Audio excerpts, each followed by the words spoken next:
Most of Week 5 is in the books, and it started with an absolute snooze fest on Thursday night. The outcome was a 12-9 Colts win, and there is a lot to discuss within this game. The Denver Broncos at this point are in trouble. They gave up 2 first-round picks, 2 second-round picks, a 5th-round pick, 2 starters, and Drew Lock for Russell Wilson. And Russell has not been good to start the season. In the 4th down situation at the end, there was a walk-in touchdown to KJ Hamler, but Russ didn't see him, and not only that, but I think they should have ran the ball and then have 4 more opportunities to score from inside the 5-yard line. They traded for Russell Wilson to be the Hall of Fame quarterback, or at least on the Hall of Fame trajectory he was on with Seattle, and he hasn't been close to a good quarterback, let alone what he was in his prime. And because they gave up all of this draft capital and play in a division with the big bad Chiefs, and when healthy for that matter, the Chargers too, they are in arguably the worst situation in all of football. Through 5 games, the most points they've put up is 23, and the offense looks out of sync. Russ looks uncomfortable a lot more than we've ever seen him, and head coach Nathaniel Hackett is something else entirely. We saw fans leaving before the start of overtime, and you can't blame them based on how this game went. This is an awful situation to be in as a franchise. As for the Colts, this is short and sweet. Matt Ryan, based on this offensive line play, will be lucky to play all 17 games this year. And for Indy, no more kick the can and hope we can get a few years out of a guy. Draft a quarterback in the 1st or 2nd round this year and commit to building around him. There was a game across the pond on Sunday morning between the Giants and Packers, and the first thing to acknowledge is to credit the Giants for sticking around and never backing down. The biggest takeaway from this is the Giants are in some ways a more successful, and by some ways a lot of ways, more successful version of the Lions, meaning with how Dan Campbell has implemented the policy of we're going to kick teams' ass, and we'll get to that because of how they played on Sunday, and everything in this part of football, Brian Daboll has done the same thing, with more success that is. The only true negative thing, or at least point to acknowledge with the Giants, is I think they are limited with Daniel Jones at quarterback, and I think that will come back to bite them at some point, but enjoy the win and the terrific start to the Daboll era. Green Bay's offense is going to limit how far they can go. You can see Rodgers doesn't trust his guys anywhere close to as much as he has in years past. And within this, I think this will be brought up a lot down the stretch, and given Aaron Rodgers hasn't won a Super Bowl since 2010, the 2010 season, technically in the year of 2011, I do think the media will make a tremendous deal out of this and try and break the Packers up. And when that time comes, it will be put up or shut up time. From London to New England we go to discuss the Lions-Patriots game. This was an insanely frustrating game for Detroit as they entered Week 5 as the leading scoring offense in the NFL and did not add to that as they put up a goose egg. Heading into this season, I thought for sure the Lions would lose a lot of games as they had the number 2 overall pick this past year, but this was arguably the worst loss of the Campbell and Holmes era. As for New England, they are a 2-3 team, and their next 4 games are very winnable, and I don't think it's unreasonable to say they could be a 6-3 team through 9. Will they be 6-3 is something else, but to shut out the highest scoring offense in the NFL, heading into the game for a defense that I very much had concerns with, as 2 weeks prior they gave up 37 points to Lamar Jackson's Ravens in the same building. So great win for New England, and this is the type of game you can build on moving forward. Titans-Commanders is up, and the Commanders are officially on to 2023. I recently did a video on the Commanders if you're interested in checking that out at the end of this recap, but they are bad as a franchise. We started today's video with saying the Broncos are in arguably the worst situation in all of football, and I do believe that at the moment, but I think the Commanders are in the second worst situation. They're done. There's no talking yourself into maybe we can win 8 of the next 9 or whatever coping mechanism Commanders fans would use. The season is over. As for Tennessee, business is business. The Jags did not look good against the Texans Sunday, which we will shortly discuss, and the division at the moment is very much up for grabs. And if I had to pick a division winner for the AFC South through 5 weeks, it would be the Tennessee Titans. And from the Titans-Commanders game, we go to the Texans-Jags game. For all of the hype the Jags have had over the first month and some change, this is the type of game that more or less settles everyone down. They beat the hell out of the Chargers a few weeks ago, and it was a very, very big win, and they deserved all the praise. However, the Jags have been favored 3 times in a game since Trevor Lawrence's NFL debut in 2021. This is per part of my take from Friday's podcast, but they were all 3 games against the Texans, and the Jags are now 0-3 in those games.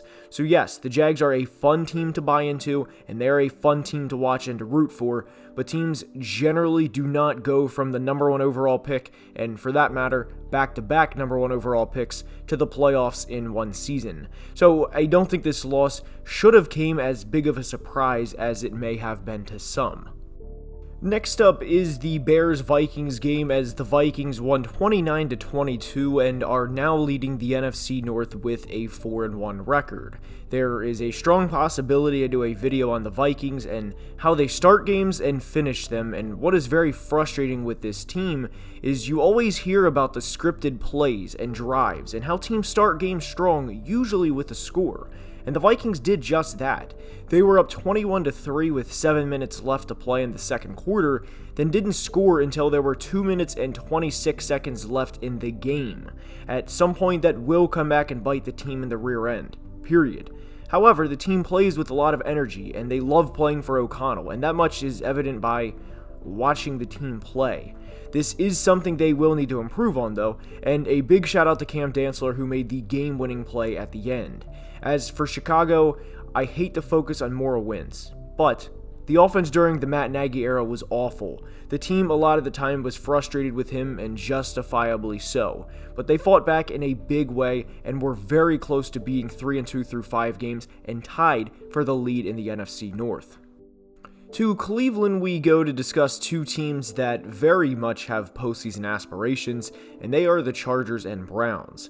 LA won with a score of 30-28, and in some ways you can make a legit argument the Browns are done. They have 3 losses by a combined 6 points, and whenever everyone was giving their AFC predictions at the beginning of a season, someone was going to have to be left out. And if you have 1 loss by 3 points, or even 1 point like they had to the Joe Flacco-led Jets, so be it. But 3 by 6 combined points in the first 5 weeks is tough, and it is very, very frustrating for the Browns. Banking on a player who hasn't played in nearly 2 full years to come back and play at the level he was pre-legal situation isn't exactly reassuring either. Huge win on the road for LA and a huge day for Austin Eckler. He more than came to play and was the team's MVP in a very close win. Dolphins-Jets time, and there's a lot to say about this game, but the main takeaway? Breece Hall. He was my running back 1 in the 2022 NFL Draft, and I couldn't wait for him to shine at the NFL level. And week 5 of his rookie season was just the start. He finished with 197 total yards of offense and a touchdown, and this 2-headed monster of Breece and Michael Carter is something Jets fans can very much look forward to in the future. Are they legitimate AFC threats or true deep contenders at the moment? Not necessarily, but for this big of a win over a division rival, when they were counted out all week and told that they were the same old Jets, is huge. For Miami, there's really not much to take away. I realize that may sound crazy in a 23-point road loss, but when you're down a left tackle, not 1 but 2 quarterbacks, and one of your top corners are out too, the odds are stacked against even the best NFL team versus the worst in that situation. Sure, the loss at the moment stings, but I don't think even the most pessimistic Dolphins fan would say they are 23 points worse than the Jets on their worst day on a normal level playing field. Thankfully, the game is over, and for the Dolphins, we're on to Minnesota. Everyone likes to discount the Seahawks because of Geno Smith, but Geno has been playing well this year. Kenneth Walker also had a big run, which for a rebuilding team and a team that has 2 first-round picks this year, both at this point which may be in the top 10 or 12 picks, is encouraging. And big shout out to Tariq Woolen, who, aside from himself and linebacker Jordan Brooks, the Seahawks defense at the moment is suspect at best. This team was not expected to win a lot of games this year, but there were a ton of positive things to take away from this game. As for the Saints, big day running the football, and I'm saying this jokingly, but this is the reason Taysom signed a $140 million contract. Again, jokingly. But they had 2 100-yard rushers, and generally speaking, if your team has 2 100-yard rushers in the same game, you will win a lot of games. As for a true takeaway, I don't think there is one for the Saints in terms of a long-term outlook. It's a good win and something to build on, and they really needed it, as it was either be 1-4 or 2-3, and 2-3 sounds a hell of a lot better than 1-4. Hopefully, Jameis and Michael Thomas both return next week. Falcons-Bucks are up, and the Bucks won the Super Bowl a few years ago and went to the divisional round of the playoffs last year, but they are not the same team. They have had a hard time stopping the run in the past 2 weeks, and the Bucks offense is at times concerning. It was an ugly win for Tampa, and what will benefit them is the division they play in. I believe they can more or less cruise to a division title, but I worry about this team in the long run because of the offensive line and keeping 12 healthy. For Atlanta, guys, this is just a horrible loss. I truly feel bad for the fan base. It's sad enough anytime a team goes up 28-3. It doesn't matter if it's a college game on a Wednesday night or if it's an NFL game on a Sunday afternoon. It's blown up in your face. And to be robbed of an opportunity on what was a great play design and execution by Grady Jarrett. Would the Falcons have made the comeback? Maybe. But it's the fact they were robbed of an opportunity. Kenny Pickett's debut didn't exactly go according to plan, as the Steelers lost by 35 points on the road. The 2 positives from this for Pittsburgh: George Pickens looks good, and the Pickett to Pickens connection is something I believe we will see a lot moving forward. And if that sounds like a well duh or no shit comment, I mean Pickett's potential is very high. Receivers dropped a lot of passes on Sunday. Pat Freiermuth unfortunately had his 3rd concussion in 2 years, and the defense was atrocious. Buffalo played great offensively, and Josh Allen had an MVP-level performance. There's a reason this team is one of the favorites to win the Super Bowl, and games like this and performances like this are why. The 49ers defense is for real. If Jimmy G does not lose them games down the stretch, I think it will be an Eagles-49ers NFC Championship game. There's no true serious takeaways from this game other than that, and Carolina, whenever your heart desires, fire Matt Rule.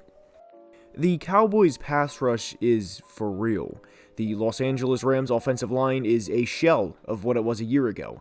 Matt Stafford has been sacked 21 times in 5 games, compared to 30 times for the entire season in 2021. This is extremely concerning for the Rams' future. Stafford gets absolutely drilled time and time again, and I worry about their offense. They have 31 points combined in the last 3 games and are not the team they were a year ago. Not even close. Dallas is legit, and I cannot wait for Cowboys-Eagles next Sunday night. I thought the Eagles were Super Bowl contenders after the Week 2 stomping of the Minnesota Vikings, but have been told they were frauds and haven't beat anybody since. When do we stop this and acknowledge how good they are playing as a team? They're legit and are Super Bowl contenders. The Cardinals are not a threat in the NFC, and if in some scenario they make the playoffs, they will be a wild card exit. And that's all I have for today's video. I hope you enjoyed. If you did, please like the video and subscribe to the channel, as well as the second channel where we do Madden franchises. The link will be in the description. And until next time, as always, please be safe and have a great day. Love you guys.